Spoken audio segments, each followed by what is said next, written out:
رات کے 3 بج رہے تھے۔ بارش تیز ہو رہی تھی، آسمان پر بجلی چمکنے لگی تھی۔ ایمبولینس نمبر 9 سنسان ہائی وے پر تیزی سے دوڑ رہی تھی۔ پچھلی سیٹ پر 2 لاشیں پڑی ہوئی تھیں، سفید چادروں میں لپٹی، خاموش اور بے جان۔ ڈرائیور فضل الدین کے دل میں بہت ہی عجیب سی بے چینی اٹھ رہی تھی۔ وہ بار بار پیچھے مڑ کر دیکھنے لگا تھا، ایسے لگ رہا تھا جیسے لاشوں کے ساتھ کوئی اور بھی موجود ہے۔ سڑک کے کنارے مکمل اندھیرا چھا چکا تھا، پرانے جنگل کے درخت جھوم رہے تھے۔ اچانک دھند بہت ہی زیادہ گہری ہو گئی، ہر طرف اندھیرا سا چھا گیا۔ ایمبولینس کی لائٹ بھی ایک لمحے کے لیے بند ہو گئی، اور پھر کیا ہوا؟ ایک سرد آہٹ فضا میں پھیل گئی، کچھ دھواں سا نظر آیا جیسے کس نے سانس لی ہو، اور ابھی وہ دھواں سیدھا ایمبولینس کے اندر داخل ہونے لگا تھا۔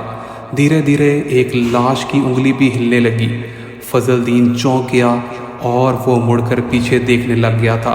لاش اٹھ کر بیٹھ گئی، اس کی آنکھیں سفید تھیں، چہرے پر عجیب سی مسکراہٹ تھی، اور گردن ہوا کر فضل الدین کی طرف یہ لاش دیکھنے لگی تھی، اور آواز نکالی، خشک، بے جان اور گونجتی ہوئی، یہ جسم اب میرا ہے۔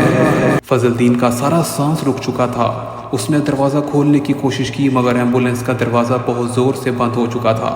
ایسے لگتا تھا جیسے ایمبولینس کو باہر سے کسی نے پکڑ لیا ہو۔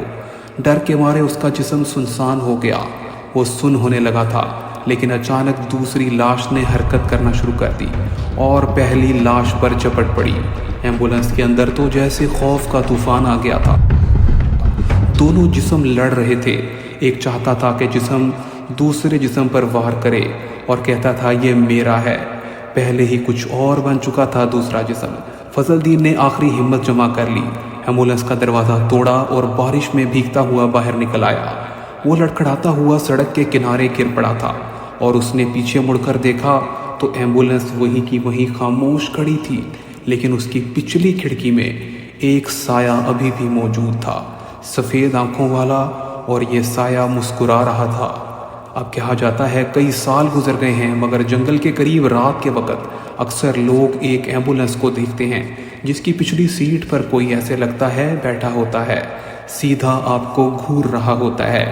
یہ ایسی آنکھیں ہیں جو بھلائی نہیں جا سکتی۔